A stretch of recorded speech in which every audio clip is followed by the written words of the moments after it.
In this problem, we are interested to study the behavior of uh, continuous functions as well as strictly increasing functions, monotone functions, with respect to the class of Borelian sets. Okay, so let us start one by one. The first problem, okay, we want to show that if f is defined on an interval into R, and we assume that it is strictly increasing. By the way, the argument is similar if we assume that it is strictly decreasing. It's enough to take minus f to be able to prove it. And you want to show that f inverse exists and is continuous. The key here is the fact that f inverse is continuous. This is amazing because f may not be continuous. We know that, in fact, if you look at the graph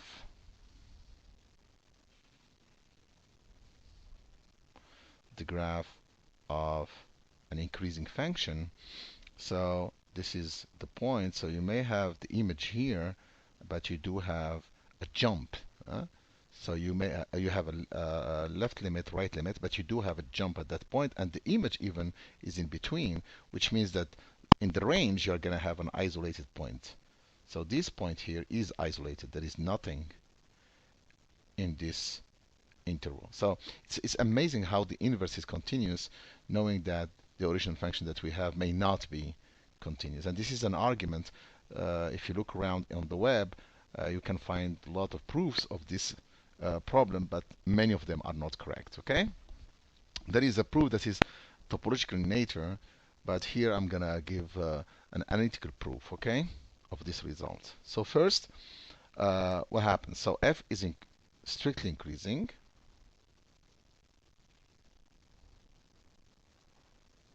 which means that if x less than y, then f of x is less strictly than y, which means that f is one-to-one injective. Okay, so if we look at now f of I, okay, then you do have the inverse exist from the range back into I. Okay, so this one, let's call it J. Be careful, I'm using J. I didn't say that f of I is an interval. I is an interval, but f of I may not be an interval, as we saw before. I mean, we can have isolated points. Okay, so J is not an interval. So what do we want to show? We want to show that f inverse is continuous, and for that, let's y belongs to J, and as, and we assume that y is an accumulation point. So let y belongs to J, an accumulation point of J, an accumulation point of J. Because if it's there is no sense to talk about continuity for an isolated point. So we are just looking at the accumulation point of J, and let yn belongs to f of J such that limit of yn is equal to y. And now we want to prove, let us prove that limit of f inverse of yn is equal to f inverse of y when n goes to infinity. So that is the question, okay? So first, let us put f inverse of y equal x belongs to the interval, and f inverse of yn is equal to xn also in I. Okay? So here there are three cases. So no, let us assume by contradiction, we are going to do it in indirect proof, assume that the sequence xn does not converge to x. So in this case, we have to look at three cases about x. For example, assume that I is equal to AB.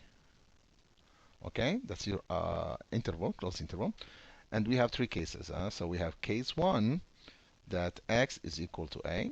Case 2, x is equal to b. And case 3, x is between a and b. Okay? So the idea here is that since xn does not converge to x, there exists epsilon such that x minus epsilon, x plus epsilon does not contain any xn. Okay? So the definition is that for every interval here, if it converges for every epsilon, this interval contains almost all of them. And if it does not converge, there exists an interval which contains only finitely many of them. Okay, so we can let all of them. So this only contains finitely many of them. And what you do, you look at the xn's which are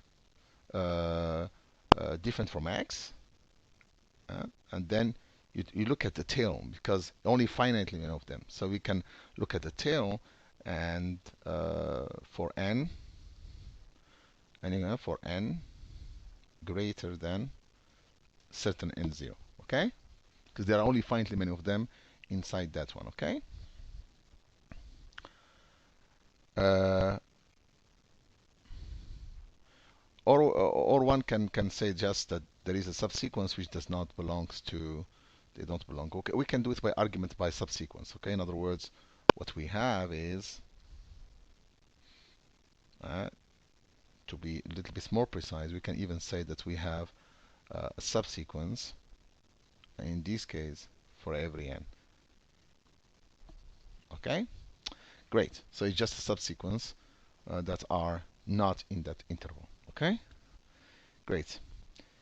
So once we have done that, then what happened now? We look at, depending on the cases that we have 1, 2, and 3, either you consider, so in the case of 1, we are going to only work with x plus epsilon. In the case of 2, we work with x minus epsilon x. And in the case of 3, we can consider x minus epsilon, x plus epsilon. Okay? So it depends where the point is. So in this case, you look at the image. And this is very interesting because if you look at the image of this, then this gives you, okay, by f, because f is increasing. So you look at now f of x plus epsilon. And here you look at f x minus epsilon, f of x. And here you look at f of x minus epsilon, f of x plus epsilon. Of course, I'm assuming that f is strictly increasing, so you consider these intervals, okay? And what's interesting is that the xn's are not here, okay? So we have f of x phi of n is equal to y phi of n. So these do not belong, all of them do not belong to the three intervals, okay, to the intervals for n greater than 1. They do not belong to the three cases, which is, as we said, f of x, f of x plus epsilon, or f x minus epsilon, f of x, or f of x minus epsilon, f of x plus epsilon. Okay? So what did we found? We found that so this y f of yn, so y phi of n does not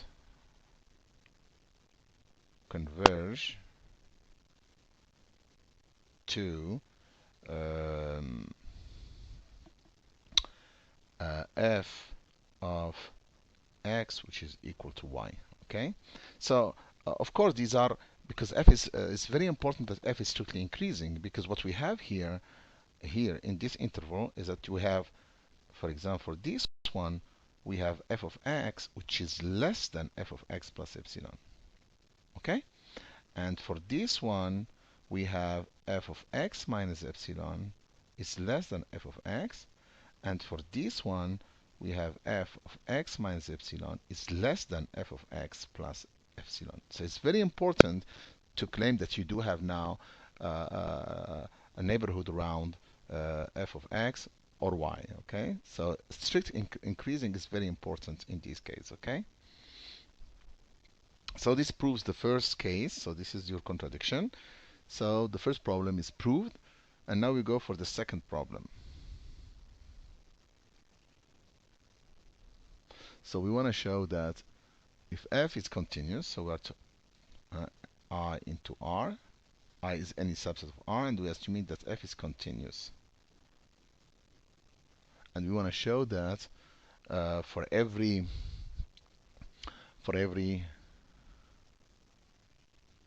Borel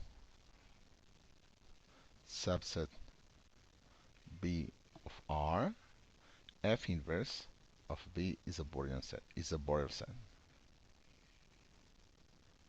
Okay, so what you do, you come up with a new family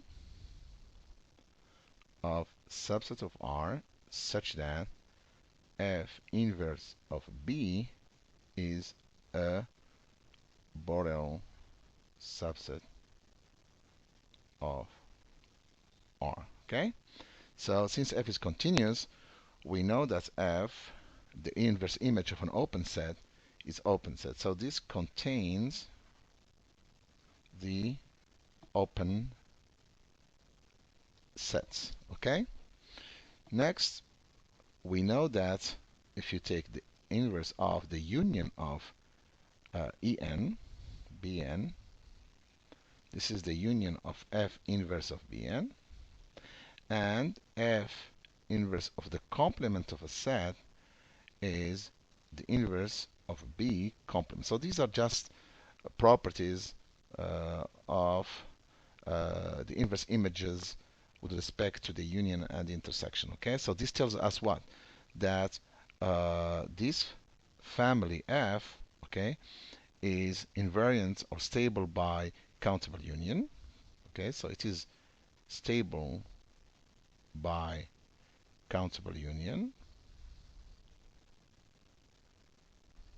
and by taking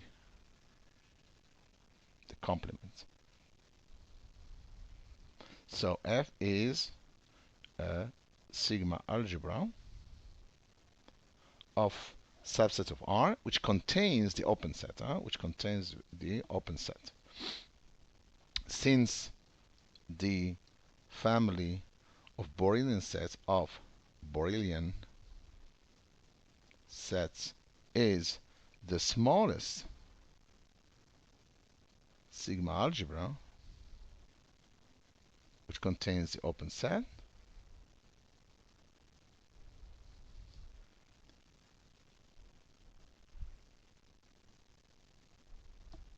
okay, we conclude that the family of Borelian sets is in the family of F, meaning that the inverse image of any Borelian set is a Borelian set. Okay. The last one is a combination of 1 and 2. Okay. So we have F, which is defined on an interval. I is an interval. And we assume that F is strictly increasing.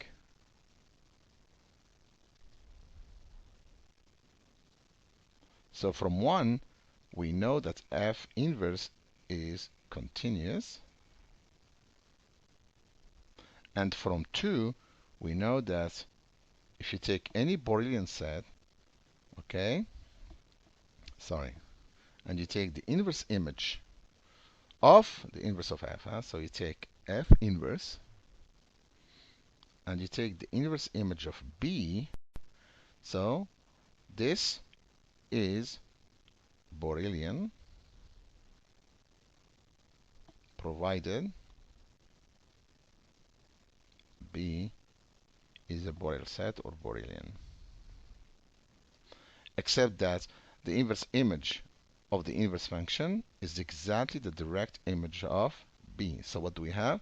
We have for any Borel set B, the direct image of B by f of B, is a Borel set.